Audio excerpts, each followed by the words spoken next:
तो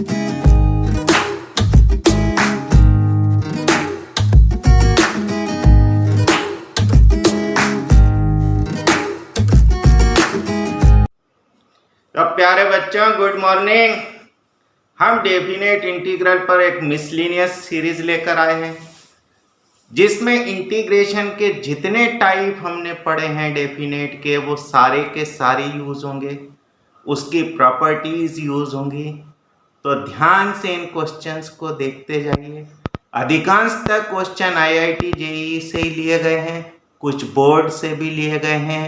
तो question number 1 आज का लिखेंगे, इवेलुएट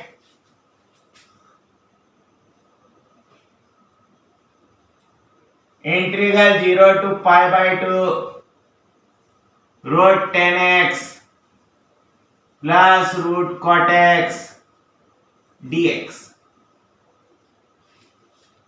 डेफिनेट इंटीग्रल का भी एक फेमस क्वेश्चन और इनडेफिनेट इंटीग्रल का भी एक फेमस क्वेश्चन। तो let I is equal to integral 0 to π/2 root 10x plus root cot x dx। Then I is equal to 0 to π/2, ऐसा लिख सकते हैं, देखो तो root sine x upon root cos x plus root cos x upon root sine x और ये dx। देखना, इसी को ऐसा बना सकते हैं, 0 to π/2 sine x plus cos x upon root sine x cos x dx। कुछ नहीं, एलसीएम ले लिया। देखो ये 2 sin x cos x बनाया जा सकता है अगर हम रूट 2 से मल्टीप्लाई कर दें और रूट 2 से डिवाइड कर दें, तो इज इक्वल टू लिख सकते हैं root 2 0 to π/2 sin x plus cos x upon root 2 sin x cos x dx। हम इसको ऐसा ट्रांसफॉर्म करेंगे कि इसका डिफरेंशिएशन ये बन जाए, देखते जाओ। Is equal to root 2 0 to π/2 sin x plus cos x upon root 1 minus 2 sin x cos x और ये dx। देखो, एक ऐड कर दिया, एक सब्ट्रैक्ट कर दिया, कोई फर्क पड़ेगा क्या? जरा इस 1 को देखना, root 2 0 to π/2 sin x plus cos x upon under root 1 minus, देखो इस 1 को हम ऐसा लिख सकते हैं, sine square x plus cos square x minus 2 sin x cos x और ये dx। देखो ये sin x minus cos x का होल स्क्वायर बन चुका है। Therefore I is equal to root 2 0 to π/2 sin x plus cos x upon root 1 minus sin x minus cos x का whole square dx। कर सकते हैं ऐसा। आप जरा देखो तो sin x minus cos x का डिफरेंशियल ऊपर लिखा हुआ है, तो पुट कर दो, sin x minus cos x is equal to t, therefore cos x plus sin x dx is equal to dt। Limit change होगी। Also when x is equal to 0, जरा यहाँ x की जगह 0 रखो तो sin 0 0 cos 0 1, तो यह बन गया t is equal to -1 when x is equal to π/2 देखना t इज इक्वल टू बन गया 1। मतलब हमारे पास लिमिट कहां से लेकर कहां तक चली गई, -1 से लेके 1 तक। तो i इज इक्वल टू लिख सकते हैं √2 integral -1 to 1 dt upon √1 minus t square. देखो t की जगह -t रखो, कोई बदलाव नहीं आएगा, मतलब ये एक इवन फंक्शन है। याद करो इवन ऐड वाली प्रॉपर्टी। अगर इवन फंक्शन हो तो -a को 2 0 to a लिखा जा सकता है। तो हम इसको ऐसा लिख सकते हैं 2√2 0 to 1 dt upon √1 minus t square.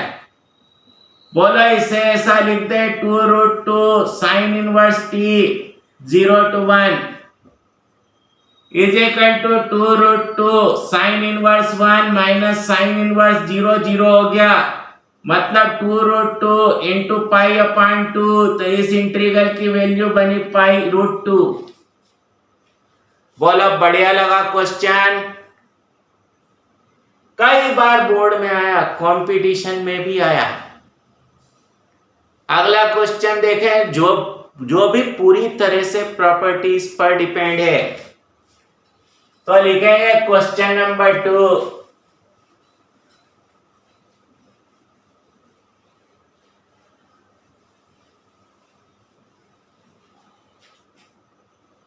Evaluate integral 0 to 10 pi mod cos x dx।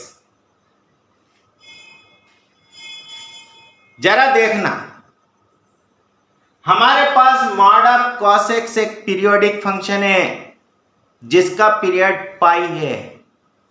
हमने ऐसी प्रॉपर्टी पढ़ी थी कि if f(x) is a periodic function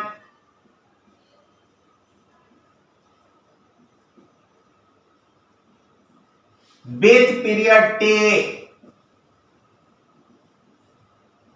then integral 0 to nt fx dx is equal to n 0 to t fx dx। पढ़ी थी ऐसी property. यहां देखो mod cos x एक पीरियोडिक फंक्शन है जिसका पीरियड पाई है। Since f(x) is equal to mod cos x is a periodic function with period pi, therefore integral 0 to 10 pi mod cos x dx is equal to ऐसा लिखा जा सकता है tan 0 to pi mod cos x dx लिख दें। पर देखो याद करो कि mod x is equal to x होता था जब x greater than equal to 0 हो, माइनस x होता था जब x less than 0। mod cos x 0 से लेके π/2 में तो 0 से ग्रेटर देन इक्वल टू है, पर π/2 से लेके पाई में 0 से छोटा है। तो हमें इंटीग्रल को 2 टुकड़ों में तोड़ना पड़ेगा, करना पड़ेगा ऐसा। Therefore integral 0 to 10 pi mod cos x dx is equal to 10, पहले वाला portion 0 to π/2 mod cos x dx plus दूसरा वाला portion π/2 to pi mod cos x dx बना देंगे ऐसा।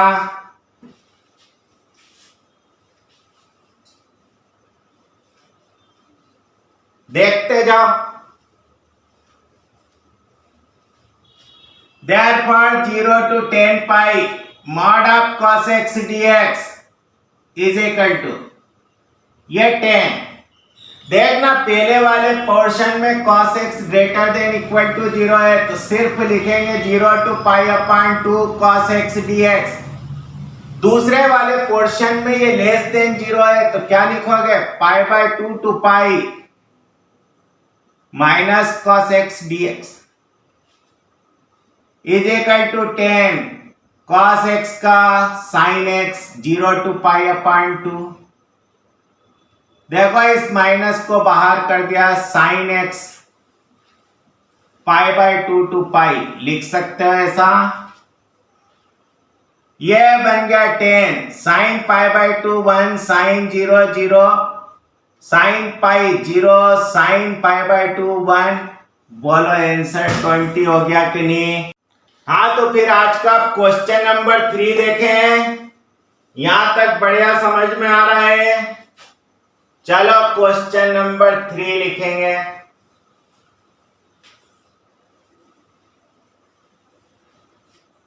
लिखो इवेल्युएट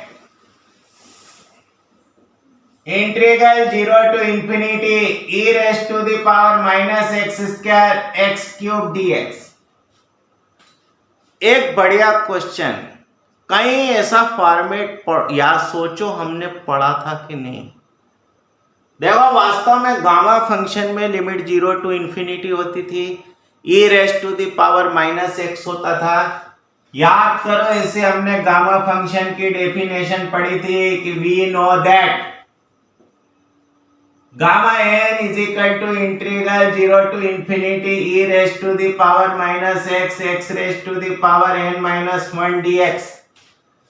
हमने बार बार बोला था कि यहाँ e raised to the power minus x ही होना चाहिए, ना 2x ना 3x ना x स्क्वायर। तो हमें यहाँ सब्स्टिट्यूशन करना ही पड़ेगा और x स्क्वायर को अकेला x बनाना पड़ेगा। तो let I is equal to integral 0 to infinity e raised to the power minus x square into x cube dx। Put कर दो तो जरा x स्क्वायर बराबर u, therefore x is equal to root u, therefore dx is equal to 1/2 root u du। बोलो बना सकते हैं कि नहीं? लिमिट चेंज होगी तो बिल्कुल नहीं होगी। x इज इक्वल टू 0 तो u is equal to 0, x is equal to infinity तो u is equal to infinity. तो लिखते हैं also the limits of integral remain unchanged. बोलो सही। Therefore I is equal to integral 0 to infinity e raised to the power minus u। x की जगह रखना है रूट u, तो रूट u की पावर 3 dx की जगह du अपॉन 2 रूट u। बोलो इसी को ऐसा लिखते हैं 1/2 0 to infinity e raised to the power minus u। u की पावर 3/2 में से हाफ गई तो अकेली 1 du। देखना n minus 1 is equal to 1 है तो n इज इक्वल टू 2 बना।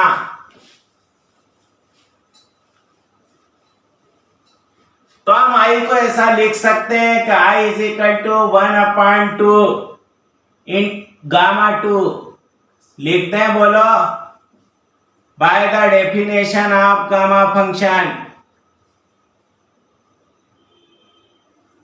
पर हमने एक जगह लिखा था, देखो इसकी प्रॉपर्टीज पढ़ी थी कि गामा n प्लस 1 बराबर n फैक्टोरियल होता है।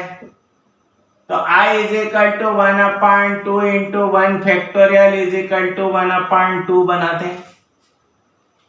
देखो इस सीरीज का मकसद यही है कि सारी प्रॉपर्टीज हम अच्छे से रिवाइज कर सकें, कहाँ कैसे प्रॉपर्टी यूज करना है ये सीख सकें। तो उम्मीद है ये वीडियो पसंद आया होगा। अगले वीडियो का इंतजार कीजिए। Have a nice day.